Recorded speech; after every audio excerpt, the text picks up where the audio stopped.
My name is Joey Lynch. I'm the offensive coordinator and quarterback coach here at Ball State. And, been around Ball State football a long time. It's something that's very special to me and my family. The first time I was around Ball State football, honestly, was in the first grade. And my dad came up here to Ball State. He was the head coach at Butler University, but came up here as the offensive coordinator in 1990, and I was in the first grade. Then I was fortunate to come play quarterback here at Ball State as well.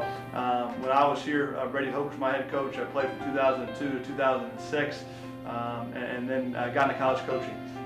My first job was at St. Joseph's College for 1 year, and then I moved to Ashland University in Ohio for a year, and I was fortunate to come back here as a receiver coach in 2009.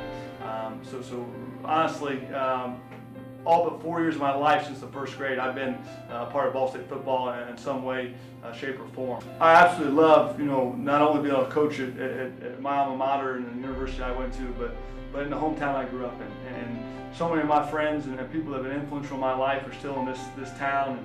And I wouldn't trade my childhood for anything. And for me to be here, going my 11th year and raising my family here in Muncie, and then meeting my coaches and different people that have influenced me in a positive way, and now I can see that doing to my kids is something that's really, really special. When Danny was diagnosed with Down syndrome, it was really at birth. We had no idea going into or during the pregnancy or anything like that. And she went into labor about 6 weeks early, and when we went and delivered, Danny at that point, once he was delivered and taken back to the NICU, I went with the doctors, and at that point they started examining Danny and do the different tests.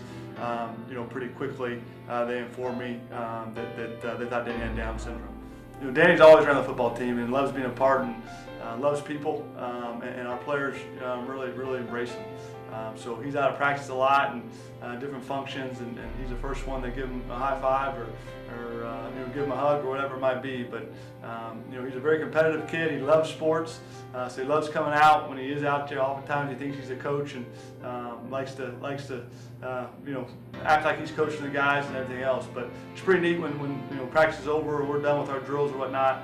The guys always go find them and give them some pound, and always willing to throw the football with them or whatever it is after practice. I just think it always brings a smile to Danny's face and oftentimes our players as well. When I see Danny at practice, he brings a smile to everyone's face. He has that gift, just like kind of an electricity around him, like everyone wants to be around him, play catch with him. He brings a spark to everyone that he sees, and I always love when Coach lets his kids come out here, especially Danny. They're running around, makes me feel like a kid again. I'm out here on the football field.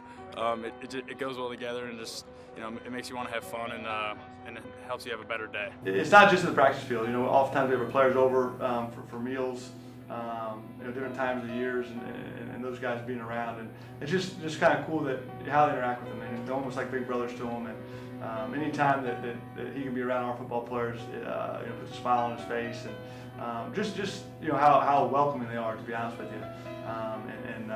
There's at the house that they read them books, or if they're doing homework or something, they'll help out with that, which is really cool. And I also think it puts things in perspective for them as well, as college football players, and how lucky they are to be in that position, because like Danny or other situations, some kids aren't as fortunate to be able to play the game of football. So sometimes it's really interesting, whether it's after a game and maybe it's after a loss or a bad practice, and the morale's not necessarily what it needs to be. Is Danny has the ability to put a smile on everybody's face, and they kind of give him a hug, and realize that we're awfully lucky to be in the situation we're in, and Danny helps brings that to light.